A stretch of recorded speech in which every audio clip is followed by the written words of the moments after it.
až 26 let.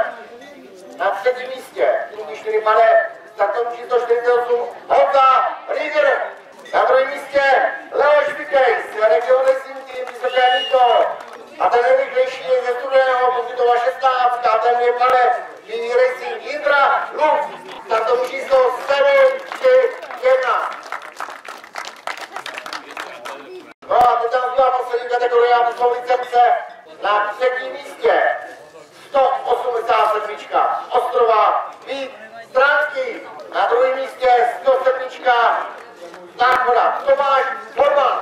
No a v licencích dneska ten nejrychlejší ve všech jízdách je z Nuke Racing Teamu, je z Prahy 9 a je to Dušan Trnaj. Startovní číslo 88.